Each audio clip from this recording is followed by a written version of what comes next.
আসসালামু আলাইকুম। আল্লাহ তাআলার অশেষ রহমতে আমরা সেফলি সৌদি আরবের জেদ্দায় ল্যান্ড করছি। বাট ল্যান্ড করার পরে আমাদের সাথে যেটা ঘটলো সেটা হইলো, আমরা ল্যান্ড করছি 8:36-এ, আর এখন বাজতেছে 10:30।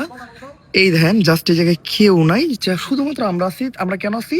জাস্ট আমার এই লাগেজটার জন্য। সব লাগেজ চলে আসছে, আমার এই লাগেজটা এই মাত্র আসলো।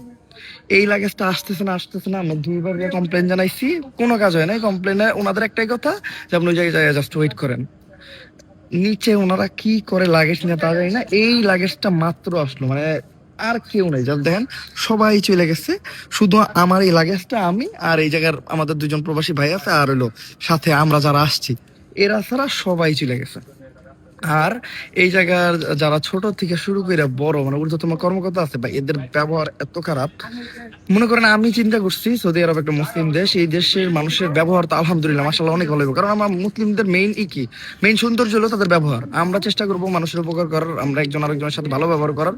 বাট না, এই জায়গায় উল্টা।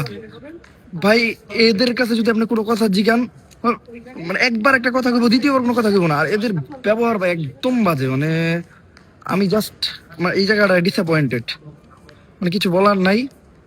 আমি এর আগেও যে কয়টা দেশে গেছি, মানে দুই একটা দেশে যে জায়গায় গেছি ভাই, ওই জায়গার মানে আমাদের দেশে ইমিগ্রেশনে ঝামেলা হয়, বাট ওই দেশের ইমিগ্রেশনে কারোর সাথে কোনো কথা বলে খুবই ফ্রেন্ডলি। বাট এই জায়গায় মানে এত বাজে, মানে একটা ব্যাড এক্সপিরিয়েন্স লাইফের।